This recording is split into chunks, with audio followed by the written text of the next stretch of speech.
আমি মেহেদী হাসান আছি একাত্তর টেলিভিশনে। এখন আছি সুনামগঞ্জ জেলায় এবং সুনামগঞ্জের ২ নম্বর আসন এবং এই আসন দুটি উপজেলা নিয়ে গঠিত, দিরাই এবং শাল্লা। এই দিরাই এবং শাল্লা আসলে কঠিন একটা ভোটের লড়াই হবে। এখানকার বাসিন্দারা বলছে যে এখানে বিএনপির পক্ষে দাঁড়িয়েছে মোহাম্মদ নাসির উদ্দিন, তিনি প্রবীণ রাজনীতিবিদ, এবং জামাতের পক্ষে দাঁড়িয়েছে শিশির মনির। মূলত এই দুই প্রার্থীর মধ্যে আসলে ভোটের লড়াইটা হবে হাড্ডাহাড্ডি, এমনটাই আশা করছেন এখানকার বাসিন্দারা।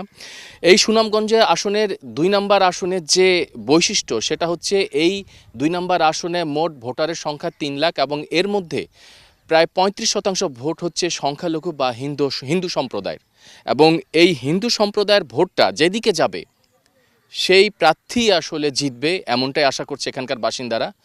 তো আমরা কিছুক্ষণ পর সেই বাসিন্দাদের সাথে কথা বলবো, তারা কাকে ভোট দিতে চাচ্ছেন, মার্কা না মানুষ দেখে ভোট দিবে, বা এই আসনের জন্য তারা যে প্রার্থীরা দাঁড়িয়েছে তাদের কাছে আসলে কি চাওয়া বা কি পাওয়া, এসব বিষয়ে আমরা তাদের কাছেই জানতে চাবো।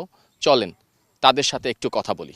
আমরা যাতে ভালো থাকতে পারি, দেশের ভালো হোক, মঙ্গল হোক, তাই কাঁচা রাস্তা আছে, রাস্তাগুলো পাকা হোক। পরে এখানে ব্রিজে যাইতে তো আমরা উঠতে নামতে অসুবিধা আছে, তাও যোগ্য পাত্র হইয়া তারা ভোট দিমু, যে কোনো একজন তো পাশ হইবই। আমরা এখন ভোট দিতেছি, মানে তো ওনারা আমাদের কাছে এসেছেন ভোট চাওয়ার জন্য, ঠিক আছে।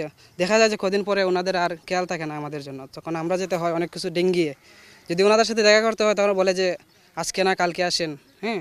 এভাবে অনেকজনকে জিজ্ঞেস করার পরে ওনাদের কাছে যাওয়া লাগে। আমরা চাই যেন ওনাদের সাথে সরাসরি কথোপকথন হোক এবং আমাদের বিভিন্ন সমস্যা ওনারা মোকাবিলা করুক। অনেক কষ্ট ধরে ভাত খায়, কষ্ট করে বই দেখুন বুক কাঁপে, শরীর কাঁপে, যেতে চলাফেরার সুবিধা দিতেছে না, বদ্ধ করে রাখতেছে।